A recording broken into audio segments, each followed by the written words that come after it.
हरिओम मित्रों, आप सभी का गणेश टीचिंग एकेडमी में स्वागत है। मैं गणेश यादव आप सभी के लिए youth competition time book series लेकर आए हैं। इस बुक सीरीज के अंतर्गत आने वाली परीक्षा पॉइंटर सीरीज लेकर आए हैं, जो आपके हिंदी साहित्य के लिए अति महत्वपूर्ण है। इस परीक्षा पॉइंटर सीरीज में 10,000 प्लस प्रीवियस ईयर्स प्रश्नों का संग्रह है। आज का टॉपिक का नाम है हिंदी साहित्य का व्याकरण भाग 1। चलिए अब हम क्लास को आरंभ करते हैं। चलिए सबसे पहले हम वर्ण एवं वर्णमाला से संबंधित प्रश्न को देखते हैं। कंठ ध्वनि है का वे ध्वनियाँ जिनके उच्चारण में स्वर तंत्रियों के निकट आ जाने से उनके बीच निकलती हवा से उनमें कंपन होता है कहलाती है घोष ध्वनि। धा का उच्चारण स्थान है दंत। वे दो वर्ण जो आयोगवाह कहलाते हैं अनुस्वर विसर्ग। वाक्य में प्रयुक्त शब्दों का व्यवहारिक और अनुशासित रूप कहलाता है पद। आघोष महाप्राण ध्वनि है खा। अंतस्य व्यंजन है अंतोष्या रा ला वा।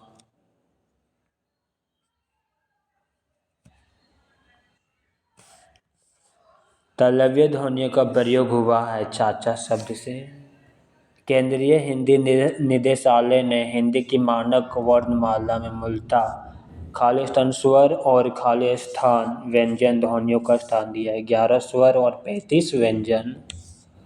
उच्चारण स्थान के दृष्टि से हिंदी में आ और बड़ा आ स्वर है कंठ्य। सभी स्वर होते हैं अल्पप्राण। वह वर्ण घोष जो महाप्राण है हा। भाषा की सार्थक लघुत्तम इकाई माना जाता है शब्द को। उच्चारण स्थान के आधार पर छा ध्वनि है तालव्य। स्पर्श संघर्षी महाप्राण व्यंजन छा।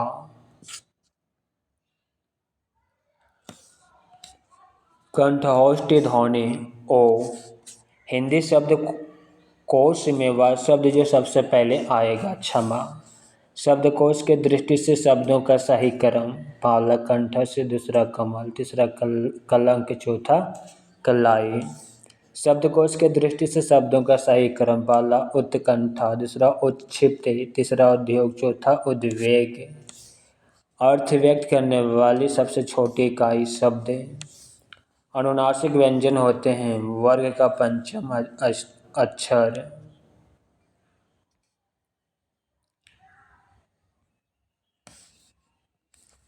हिंदी के स्पर्श घोष महाप्राण औष्ठ्य व्यंजन ध्वनि है भा। समृद्ध स्वर ई। हिंदी की मूर्धन्य ध्वनियाँ टा ठा डा ढा। मात्रा स्वर को कहते हैं समरूप ग्रेफेम। प्राचीन का विलोम शब्द है आवर्त चिन्ह। छा ध्वनि का उच्चारण स्थान तलवे। तलवे ध्वनि है चा।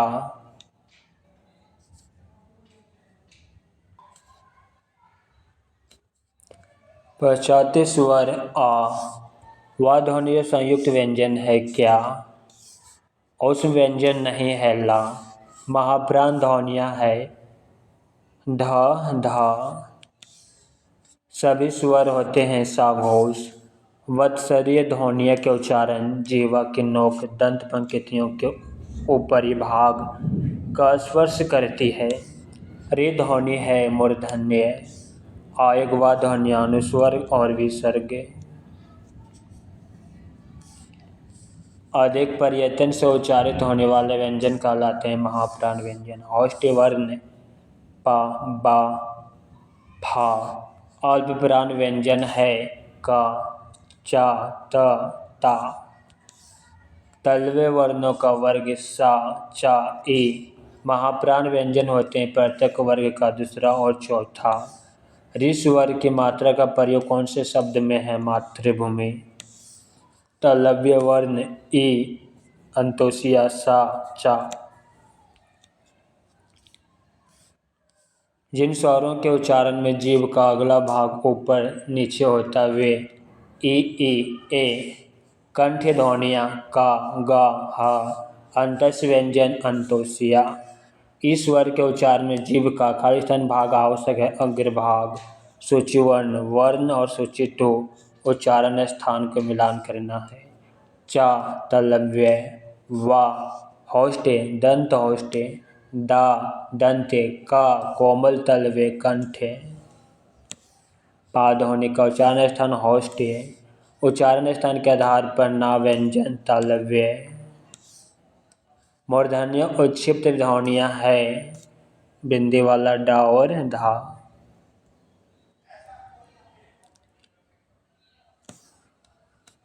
जिन ध्वनियों के संयोग से शब्दों का निर्माण होता है उन्हें कहते हैं स्वनिम। उच्चारण के दृष्टि से सा व्यंजन है औष्म प्रकार के। अल्प प्राण आघोष स्पर्शी कंठस्थ ध्वनि है का व्यंजन। साघोष ध्वनि है हा। हिंदी कोश में सर्वप्रथम आएगा अंकन शब्द। प्रारंभ शब्द में प्रवर्ग का स्वरूप है पा जोड़ रा। पा में यहाँ नीचे रेफ लगा है, ध्यान रखिएगा। वर्णों में संधि हो जाने से नई ध्वनि बनती है। स्वर का प्रकार नहीं होता स्पर्श से।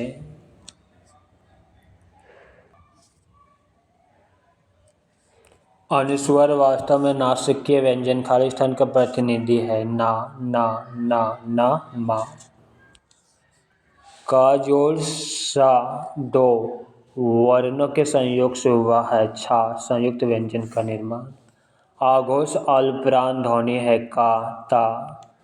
पर्यटन के आधार पर का खा गा घा खालिस्तान वेद के अंतर्गत आते हैं स्पर्श व्यंजन। अब हम देखेंगे संज्ञा से अव्यय तक के।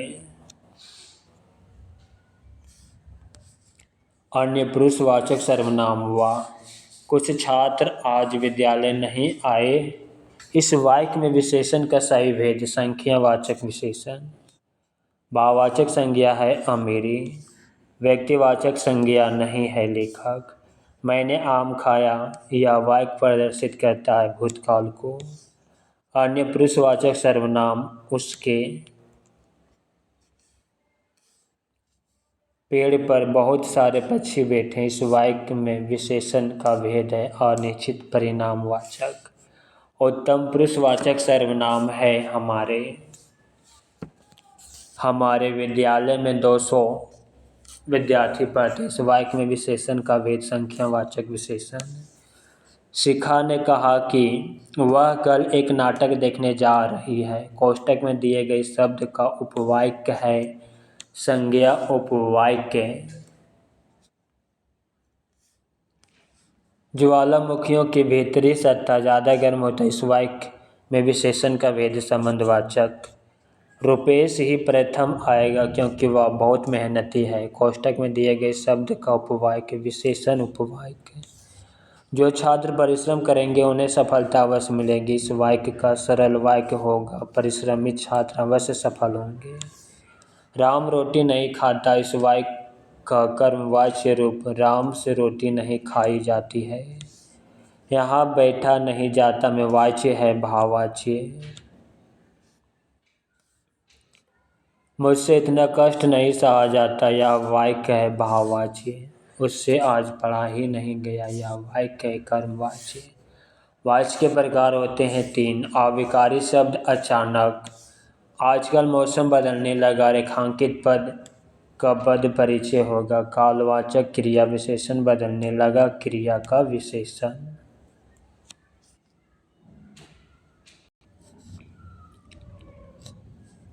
कृदंत शब्द कृत प्रत्यय का उदाहरण खिलाड़ी।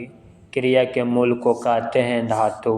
लड़का किताब पढ़ रहा है। इस वाक्य में पदबंध है कर्ता प्लस कर्म प्लस क्रिया। यह मेरी किताब है वह तुम्हारी है। इस वाक्य में सर्वनाम का भेद संबंधवाचक। जातिवाचक संज्ञा फूल। बिजली से फुर्ती दिखाकर अपने बालक को डूबने से बचा लिया। दिए गए वाक्य में सही सर्वनाम पदबंध बिजली से फुर्ती दिखाकर अपने। रामलीला का मंचन वहाँ हो रहा है। इस वाक्य में क्रिया विशेषण का भेद स्थानवाचक। हिंदी में पद के प्रकार होते हैं 5। या उसकी वही कार जिसे कोई चुरा कर ले गया था। कोष्टक में दिए गए पद का परिचय संबंधवाचक सर्वनाम। हम कुली से बोझ उठवाते हैं। इस वाक्य में क्रिया का भेद प्रेरणार्थक है। द्रव्यवाचक संज्ञा दाल। माध्यम पुरुषवाचक सर्वनाम आप। मुझे खाना बनाने के लिए थोड़ा सा सामान चाहिए। परिणामवाचक विशेषण। हमारे विद्यालय में 200 विद्यार्थी पढ़ते हैं। इस वाक्य में विशेषण का भेद संख्यावाचक। वह फिर प्रथम आया। इस वाक्य में सर्वनाम का भेद है निश्चयवाचक। अपने सामान के साथ वह चला गया। इस वाक्य में अव्यय पदबंध के साथ। मैं ताज़ा फल लाया हूँ। इस वाक्य में विशेषण का भेद गुणवाचक। जातिवाचक संज्ञा है वृक्ष। उपवन में सुंदर फूल खिले। इस वाक्य में दिए गए कोष्टक पद है गुणवाचक विशेषण। तेज चलने वाली गाड़ियाँ प्रायः सबकी पसंदीदा होती है। इस वाक्य में सही विशेषण पदबंध है तेज चलने वाली। मुझे रोहन दूर से ही दिखाई दे रहा है। इस वाक्य में सही क्रिया पदबंध दिखाई दे रहा है। अन्य पुरुषवाचक सर्वनाम वे। सूचीवन शब्द सूची 2 विशेषण का प्रकार। अशिष्ट शब्द दोषबोधक गुणवाचक विशेषण। राजस्थानी शब्द स्थानबोधक गुणवाचक विशेषण। अस्वस्थ शब्द दशाबोध गुणवाचक विशेषण। प्राचीन कालबोधक गुणवाचक विशेषण।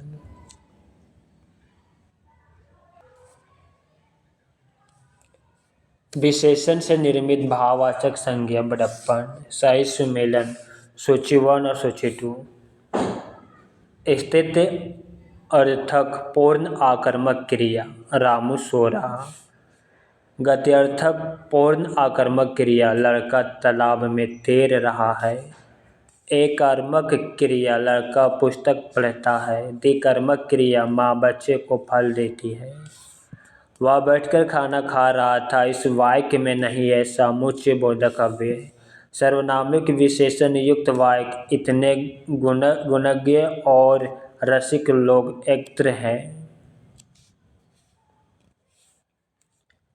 नौकर बीमार रहा में प्रयोग हुआ है आकर्मक क्रिया का। अपने गांव की मिट्टी छूने के लिए मैं तरस गया। कोष्टक में दिए गए पद परिचय क्रिया। मैं भी आपकी तरह देश की सेवा करना चाहता हूँ। यह वाक्य है इच्छावाचक वाक्य। शीला गाना गा रही। इस वाक्य में विधेय है गाना गा रही है। सब अपनी जगह पर बैठ जाइए। यह वाक्य है आज्ञावाचक वाक्य। बादल गरज रहे हैं और वर्षा हो रही। यह वाक्य है संयुक्त वाक्य।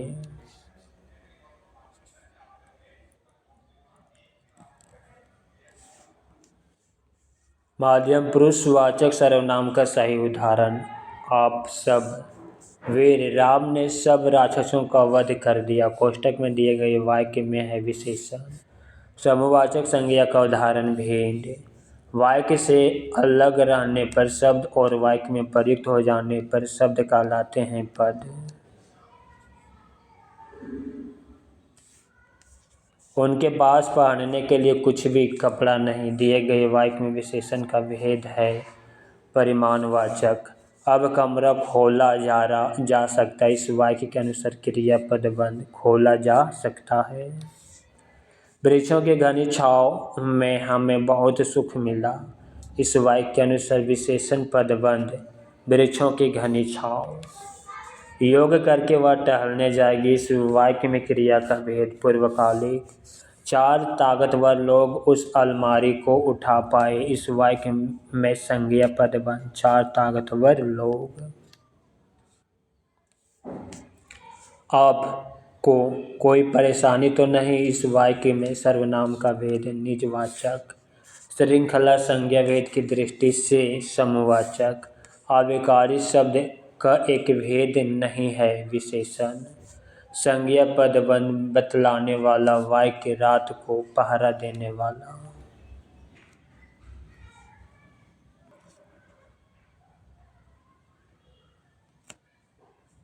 कहत नटत रिझत खीझत, मिलत सीलत लजियात, भरे भौन में करत है नेनन ही सौ बात। उपायुक्त दोहे में प्रयुक्त मुख्य क्रियापदों की संख्या 7।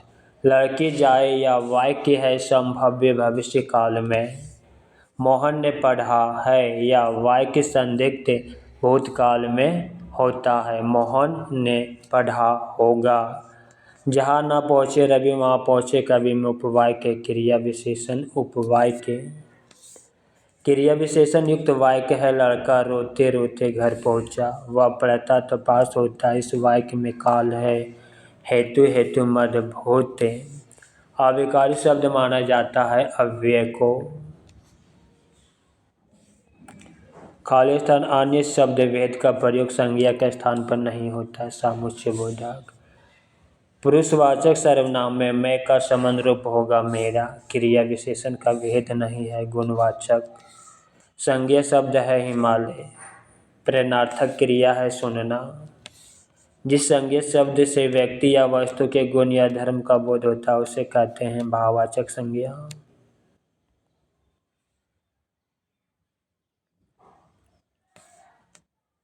जो शब्द पूर्वोपर संबंध से किसी संज्ञा के बदले आता है उसे कहते हैं सर्वनाम। राम धीरे धीरे टहलता है, वाक्य में क्रिया विशेषण धीरे धीरे। जिस शब्द से संज्ञा का गुण, दशा, स्वभाव आदि लक्षित हो उसे कहते हैं गुणवाचक विशेषण। कक्षा, सभा, सेना तथा दल आदि शब्द खालिस्तान संज्ञा के द्योतक है, समूहवाचक है। बुढ़ापा शब्द उदाहरण है भाववाचक संज्ञा। कुछ, किसी, कोई, नहीं आदि शब्द सर्वनाम है अनिश्चयवाचक सर्वनाम। सर्वनाम शब्द है आप। विशेषण के भेद होते हैं 4। प्रयोग के अनुसार सर्वनाम के भेद हैं 6। मुझे थोड़ी चाय दो, इस वाक्य में विशेषण परिमाणवाचक। मैं नहीं जानता कि वह कहाँ है, इस वाक्य में रेखांकित वाक्य खाली स्थान प्रकार का उपवाक्य है संज्ञा उपवाक्य। उसका सब कुछ लुट गया, इस वाक्य में सर्वनाम है अनिश्चयवाचक सर्वनाम। ओह मेरा सिर फटा जा रहा है, वाक्य है विस्मयवाचक। उसने कुछ नहीं खाया, वाक्य में रेखांकित पद अनिश्चयवाचक सर्वनाम। अविकारी शब्द है वाह। भाववाचक संज्ञा शब्द बुद्धिमत्ता। विशेषण शब्द है चचेरा।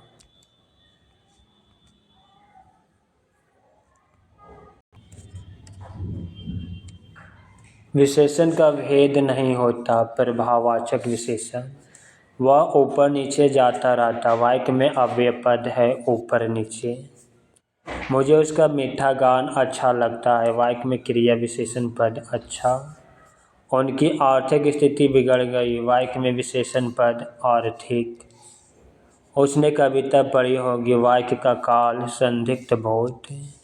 संबंधवाचक सर्वनाम वाला वाक्य है वह कौन है जो पड़ा रो रहा है। वह इधर उधर घूमती रहती है, वाक्य में अव्यय पद है इधर उधर। विशेषण पद का परिचय देते समय खाली स्थान बताना आवश्यक नहीं होता। क्रिया। सुश्री हिमा दास दौड़ में प्रथम स्थान पर आई, वाक्य में भाववाचक संज्ञा शब्द है दौड़। परीक्षा नज़दीक है कुछ पढ़ भी लो, इस वाक्य में विशेषण पद है कुछ। विशेषण शब्द है पाक्षिक।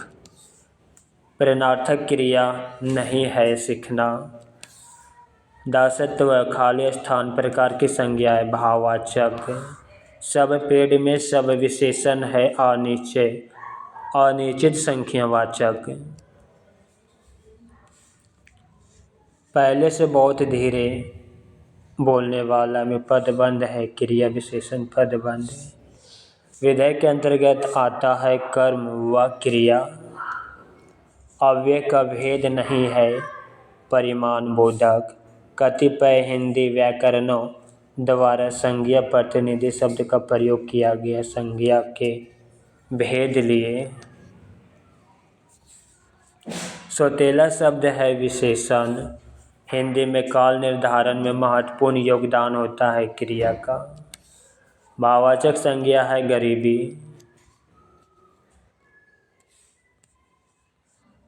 मजदूर मालिक के यहाँ रहता है। उपर्युक्त वाक्य में रेखांकित पद संबंध सूचक अव्यय।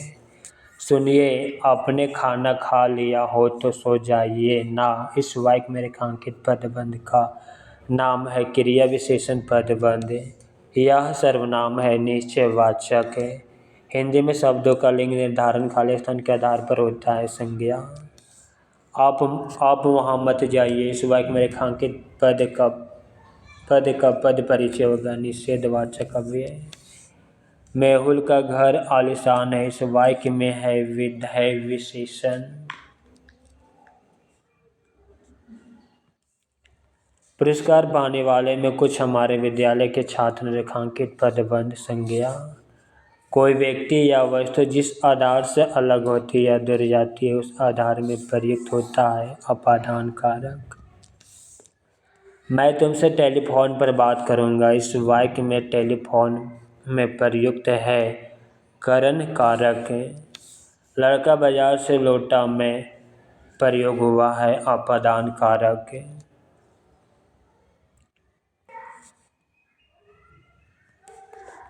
अपादान कारक के साथ विभक्ति होता है पश्चिमी। लड़का दर्द के मारे छटपटा रहा है। वाक्य में से एक में करण कारक के खाली स्थान प्रयोग हुआ है विभक्ति चिन्ह का। मानक हिंदी व्याकरण में कारक वह व्याकरण कोटि है जो संज्ञा अथवा सर्वनाम पद के क्रियापद से संबंध व्यक्त करती है। अपादान परिसर्ग से युक्त वाक्य है, राम ने अपने पुत्र से नाता तोड़ लिया। रामू घर से निकला। इस वाक्य में घर में से कारक है अपादान।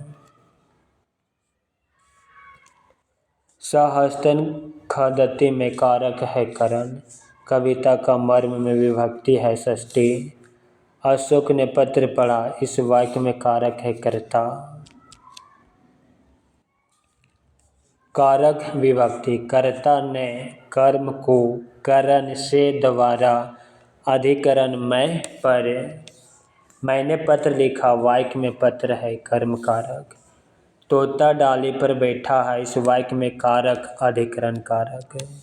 दशरथ के पुत्र राम ने रावण को मारा। इस वाक्य में खाली स्थान पद कारक बनने की सबसे कम योग्यता रखता है पुत्र। आचार्य किशोरीदास वाजपेयी के मत से हिंदी में कारक है 6। मेरे घर से आपका घर 5 किलोमीटर दूर है। इस वाक्य में घर से में कारक है अपादान। संज्ञा अथवा सर्वनाम के जिस रूप में उसका संबंध वाक्य के किसी दूसरे शब्द के साथ प्रकाशित होता है उसे कहते हैं कारक। को खाली स्थान कारक की विभक्ति है कर्म। उसने अपने मित्र को 2 पुस्तकें दी। इस वाक्य में रेखांकित पद का कारक है संप्रदान। उसने टेढ़ी चाल चली। वाक्य में कारक है कर्ता कारक। नए खाली स्थान कारक की विभक्ति है कर्ता।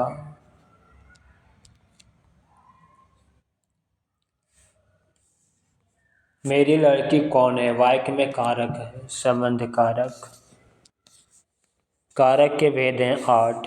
संज्ञाओं के साथ आने वाली विभक्तियों को कहा जाता है वे सलिष्ट। उसने उसे छल से पराजित किया। में छल में से कारक है करण। वह कार मेरी है कारक है संबंध। उससे अच्छा तो आप हैं में कारक है अपादान। कर्म कारक की विभक्ति है को। वह कलम से लिखता। इस वाक्य में है करण कारक।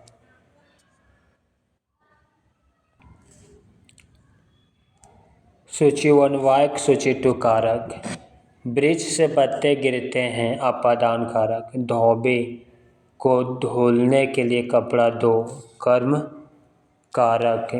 उसकी गाय सुंदर है संबंध कारक, वह फल खाता है कर्म कारक। क्रिया का आधार सूचित करने वाला कारक है अधिकरण कारक। वह घर से बाहर गया, इस वाक्य में से खाली स्थान कारक है अपादान।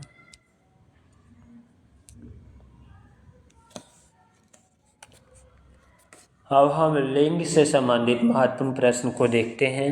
लिंग की दृष्टि से शुद्ध वाक्य है दही खट्टा है। स्त्रीलिंग शब्द है शराब। हिंदी में लिंग होते हैं दो। गठरी शब्द है स्त्रीलिंग। पुल्लिंग शब्द है खटमल। स्त्रीलिंग शब्द है आशा।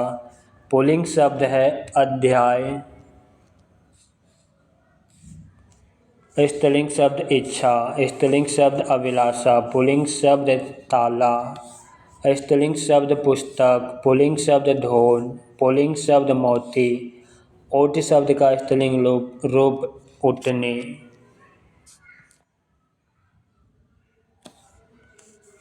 स्त्रीलिंग शब्द है संध्या। पुल्लिंग शब्द है बुढ़ापा। पुल्लिंग शब्द है सूची पत्र। पुल्लिंग शब्द है मजा। स्त्रीलिंग शब्द है अरहर। पुल्लिंग शब्द है व्यय। पुल्लिंग शब्द है सरस। एक शब्द जिसका लिंग परिवर्तन हिंदी भाषा में प्रचलित नहीं है कोयल। कवि का स्त्रीलिंग है कवित्री। ऋषि का स्त्रीलिंग है ऋषिका। लिंग की दृष्टि से दही है पुल्लिंग। स्त्रीलिंग शब्द है मृत्यु। क्रिया के खाली स्थान रूप में कर्ता के अनुसार लिंग परिवर्तन नहीं होता आज्ञा अर्थक रूप में। ठाकुर शब्द का स्त्रीलिंग होगा ठकुरानी।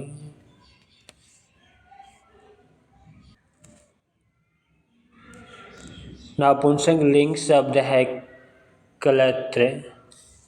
पुल्लिंग शब्द है दारा। अप्राणीवाचक शब्दों के लिंग निर्णय का आधार उनके साथ प्रयुक्त क्रिया, उनके साथ प्रयुक्त विशेषण। इक्रांत संज्ञा स्त्रीलिंग नहीं है पहिया। स्त्रीलिंग शब्द है नाकेल। पुल्लिंग शब्द है माधुर्य। एक स्त्रीलिंग शब्द है छाछ। स्त्रीलिंग शब्द है टकसाल। एक स्त्रीलिंग शब्द डोर। एक पुल्लिंग शब्द दही। ज्ञानवती का पुल्लिंग शब्द है ज्ञानवान। युवा शब्द लिंग परिवर्तित करने के लिए सही शब्द है युवती। वह शब्द जो सदैव स्त्रीलिंग से प्रयुक्त होता है मकड़ी। चलिए अब हम वचन से संबंधित महत्वपूर्ण प्रश्न को देखेंगे। बहुवचन के दृष्टि से एक शुद्ध वाक्य है चिड़िया उड़ गई। लड़के ने कहा वाक्य में प्रयोग हुआ एक वचन। लड़के ने रमेश को मारा, इस वाक्य में लड़के हैं एक वचन। भेड़ चर रही, इस वाक्य का सही बहुवचन रूप भेड़ें चर रही है। वह शब्द जो सदैव बहुवचन में प्रयुक्त होता है प्राण। कविता का बहुवचन कविताएं। लड़की पढ़ती है या वाक्य बहुवचन में है लड़कियां पढ़ती है।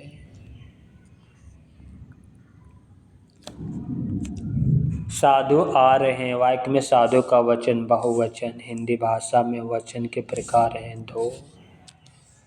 चिड़िया शब्द का प्रयोग बहुवचन में होगा चिड़िया। एक वचन का शब्द है तेल। चलिए अगला टॉपिक हम संधि से संबंधित देखेंगे। अन्वेषण शब्द का संधि विच्छेद अनु जोड़ ऐसन। परम जोड़ो औज शब्द की संधि होगा परमौज। मंतव्य में संधि है वृद्धि। स्वर्गारोहण का संधि विच्छेद होगा स्वर्ग जोड़ आरोहण। नीचे शब्द में संधि विसर्ग संधि। यशोदा शब्द में संधि विसर्ग संधि।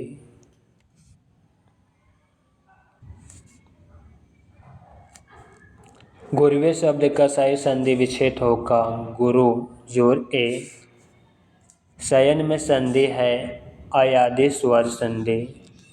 तत् जोड़ टीका का संधि है तटिका। धर्म जोड़ अर्थ का संधि होगा धर्म अर्थ है। संलग्न का संधि विच्छेद होगा सम जोड़ लग्न। उच्छिष्ट का सही संधि विच्छेद होगा उत जोड़ शिष्ट। महा जोड़ उर्मी का संधि होगा महा उर्मी, महोर्मी या महाउर्मी जो पढ़ सकते हैं। भानु जोड़ उदय का संधि होगा भानुदय।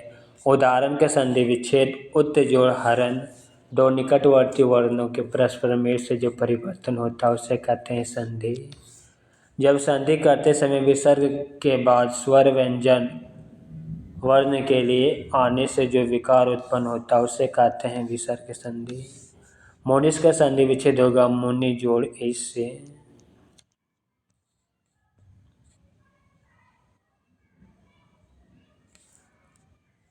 नर जोड़ इसका संधि होगा नरेश।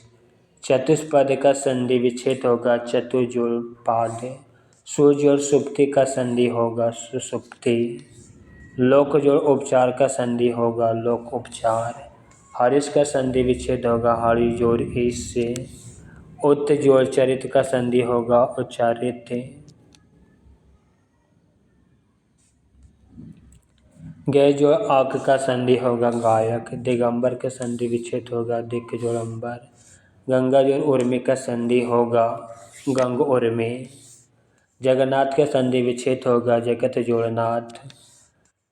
महाउदत्ती का संधि विच्छेद होगा महाजोड़ उदत्ती। अध्यापी का संधि विच्छेद होगा अधि जोड़ यापी। मातृ जोड़ आनंद का संधि होगा मात्रानंद। अच्युत उधार का संधि विच्छेद होगा अच्युत जोड़ उधार।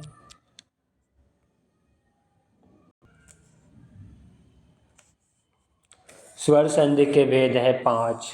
सूची 1 शब्द और सूची 2 संधि। महादौर्य शब्द वृद्धि संधि। प्रत्युपकार शब्द यन संधि। समुद्र और में शब्द गुण संधि। महेंद्र शब्द दीर्घ संधि।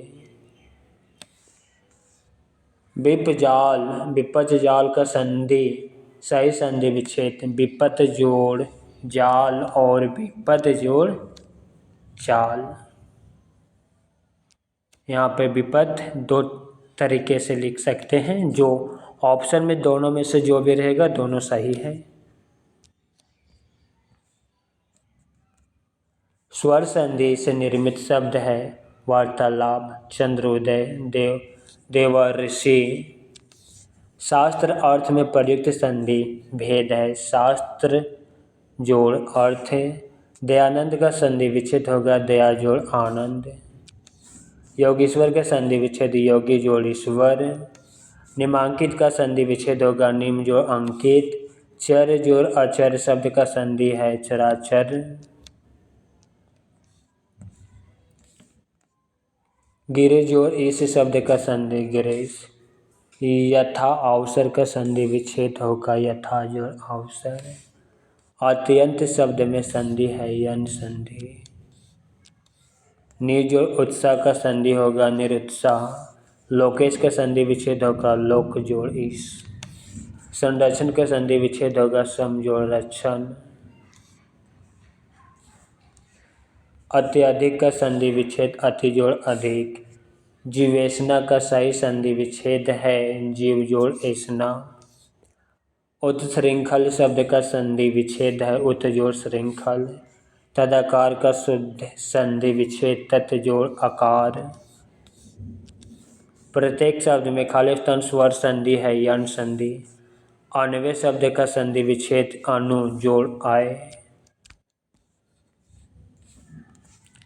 दिग्गज का संधि विच्छेद होगा दिक् जोड़ गज। संवाद का संधि विच्छेद होगा सम जोड़ वाद। स्वर संधि के भेद है 5।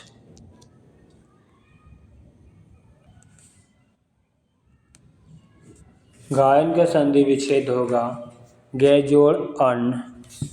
कविश्वर शब्द का सटीक संधि विच्छेद है कवि जोड़ ईश्वर। सचिवालय शब्द में संधि है स्वर। जगदीश का संधि विच्छेद होगा जगत जोड़ ईश से। उच्छित शब्द का सही संधि विच्छेद होगा उत जोड़ सृष्टि। नवैश्य का संधि विच्छेद है नव जोड़ ऐश्वर्य। दो जोड़ राज के संधि होगी दुराज। संसार शब्द में संधि है व्यंजन संधि। सदा नंद का संधि विच्छेद होगा सत जोड़ आनंद। उदाहरण शब्द में संधि है व्यंजन।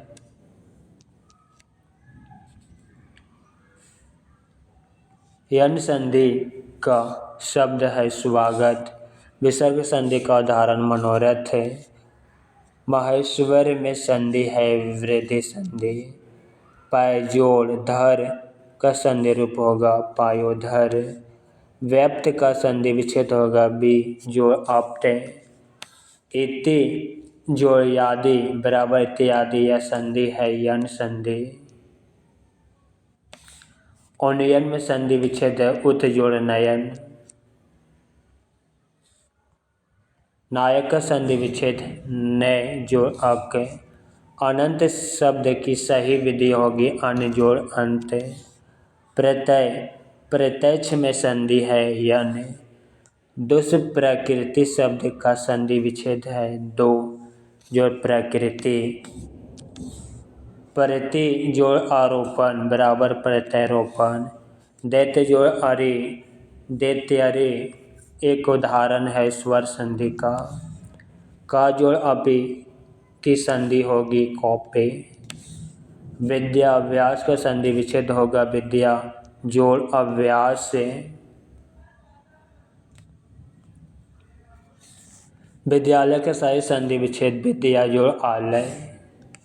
जगन्नाथ में संधि है व्यंजन संधि। उद्योग का संधि होगा उत जोड़ योग। शब्द जोड़ अर्थ संधि में शब्द बना शब्द अर्थ है।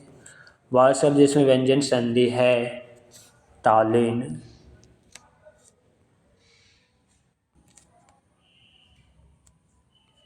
देवालय शब्द का संधि विच्छेद चिन्हित कीजिए देव जोड़ आलय। छात्रावास में संधि है दीर्घ।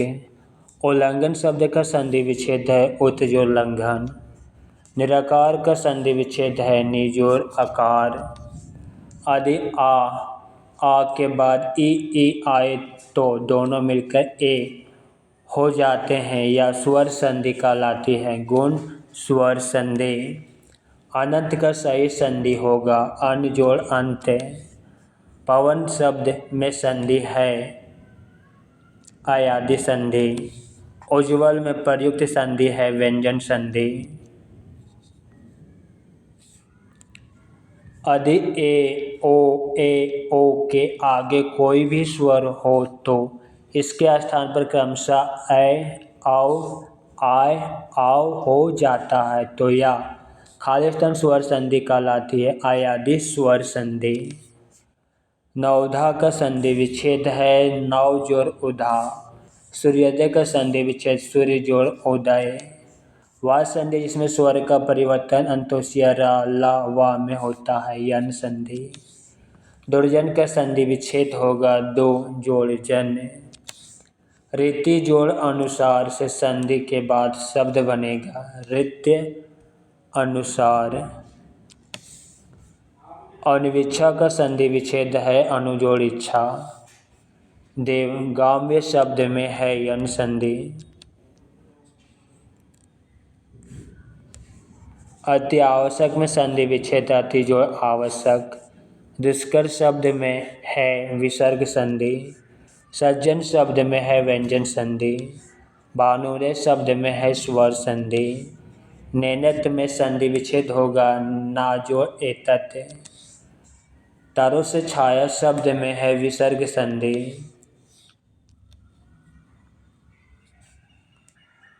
अपि छत्ते का सही संधि विच्छेद अपि जोड़ इछत्ते। पावन शब्द में संधि विच्छेद होगा पौ जोड़ वन। कल्पंत शब्द में संधि है दीर्घ संधि। निष्काम का संधि विच्छेद होगा नि जोड़ काम। वीरोचित का सही संधि विच्छेद होगा वीर जोड़ उचित। मन उन्मत्त का संधि विच्छेद होगा मद जोड़ उन्मत्त। दिक जोड़ गज का संधि है दिग्गज।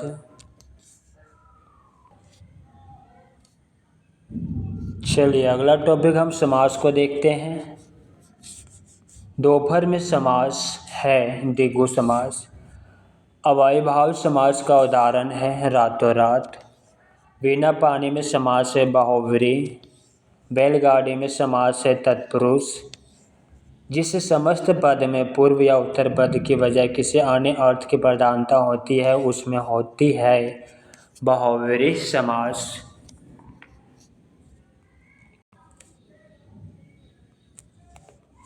अनुगमन में समास है अव्ययीभाव। चौमासा शब्द में समास है द्विगु। बहुव्रीहि समास है मुरलीधर। तत्पुरुष समास है भय आकुल। तीन रंगों का समाहार तिरंगा में है द्विगु समास। समासिक पदों के घटक को अलग करने की रीति को कहते हैं विग्रह। सुंदर रूप वाला कुरूप में है बहुव्रीहि समास। चारपाई शब्द में है बहुव्रीहि समास। तत्पुरुष समास से निर्मित शब्द गृहस्थ है। हर फन मोला कप्पड़ छंद। धर्म बुद्धि में समास है कर्मधारय। उत्तर दक्षिण में समास है द्वंद्व। ऋण मुक्ति शब्द में समास है अपादान तत्पुरुष। चंद्रमुख में समास है कर्मधारय।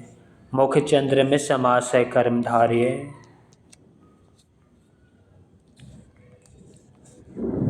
गोधूम चंद्रकम में समास है समाहार द्वंद्व। द्विगु समास के उदाहरण है सप्ताह शताब्दी। जेब कतरा शब्द में समास है कर्म तत्पुरुष। यथासंभव में समास है अव्ययीभाव। जिसका कर्मधारय का पूर्व पद संख्या बोधक हो वहाँ होता है द्विगु समास। समास में आए पदों को छोड़कर जब किसी अन्य पदार्थ की प्रधानता हो तो वहाँ होता है बहुव्रीहि समास। अथाविधि में समास है अव्ययीभाव समास। भारत रत्न में समास है तत्पुरुष समास। यथाशक्ति में समास है अव्ययीभाव। बहुव्रीहि समास का उदाहरण मुरारी। प्रजाहित में समास है तत्पुरुष। यथाक्रम में समास है अव्ययीभाव समास। गुणहीन शब्द में समास है तत्पुरुष। बहुव्रीहि समास का उदाहरण है पीतम्बर।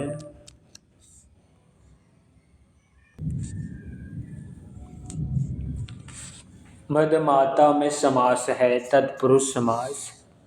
राह खर्च व्यर्थ गोला बारूद छूट भैया इन शब्दों में समास है। राह खर्च में तत्पुरुष समास। व्यर्थ में अव्ययीभाव समास। गोला बारूद में द्वंद्व समास। छूट भैया में कर्मधारय समास। राजा रानी में समास है द्वंद्व समास। चौराहा में समास है द्विगु समास। चीडीमार में समास है तत्पुरुष समास। नरसी में समास है कर्मधारय समास। नीलगाय में समास है कर्मधारय। त्रिभुज शब्द में समास है द्विगु समास। महात्मा शब्द में समास है कर्मधारय।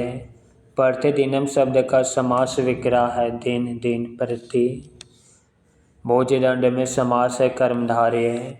सिंह द्वार शब्द में समास है तत्पुरुष।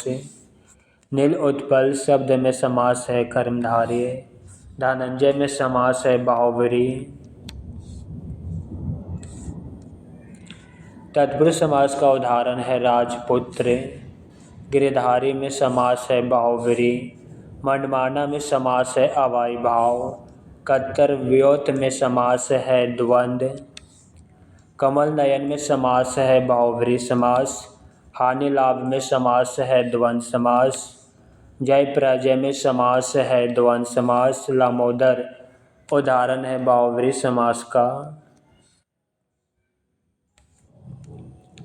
अजन्म शब्द में समास है अव्ययीभाव समास। तिरंगा शब्द में समास है द्विगु समास। गौशाल शब्द में समास है तत्पुरुष समास। द्विगु समास का उदाहरण त्रिभुवन। पाप पुण्य में समास है द्वंद्व। परम आनंद शब्द में समास है कर्मधारय। जिस समास का पहला पद अव्यय हो तथा पद प्रधान हो से कहते हैं अव्ययीभाव समास। पंचवटी शब्द में समास है देगो।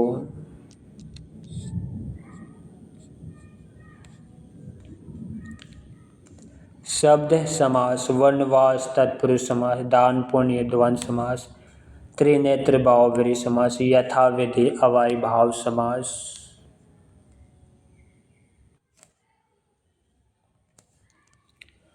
धनुर्वाण में समास है द्वंद्व। जिस समास के पूर्व एवं उत्तर दोनों ही पद समान रूप से प्रधान हो उसे कहते हैं द्वंद्व समास। सदगति शब्द में समास होगा तत्पुरुष समास। शोक आकुल में समास है तत्पुरुष समास। अकाल पीड़ित में समास होगा तत्पुरुष समास। पर्णकुटी शब्द का समास है तत्पुरुष से। ध्यान मगन में समास है तत्पुरुष से। कर्मधारय समास का उदाहरण अंधकोप। अनुरूप में समास है अव्ययीभाव समास। कुसुमकर में समास है बहुव्रीहि समास। रातों रात शब्द में समास अव्ययीभाव समास। पतझड़ में समास है बहुव्रीहि समास। कूपमंडूक में खाली स्थान समास की योजना है बहुव्रीहि। मुंहतोड़ शब्द में समास है तत्पुरुष समास। निर्दय में समास है बहुव्रीहि समास। जिस समास में उत्तर पद की प्रधानता होती है उसे कहते हैं तत्पुरुष समास। अकृतम में समास है तत्पुरुष। रसोई घर का समास विग्रह है रसोई के लिए घर। पराधीन शब्द में समास है तत्पुरुष से। मित्रों आज की क्लास यहीं पे समाप्त करते हैं। क्लास कैसा लगा कमेंट बॉक्स में अवश्य लिखिएगा। साथ ही अपने मित्रों को शेयर करना मत भूलिएगा। और सबसे महत्वपूर्ण बात लाइक सब्सक्राइब और कमेंट करना मत भूलिएगा क्योंकि यह परीक्षा पॉइंटर सीरीज आपके न्यू अपडेट पर आधारित है इसलिए आपके लिए और अति महत्वपूर्ण हो जाता है। हरि ओम।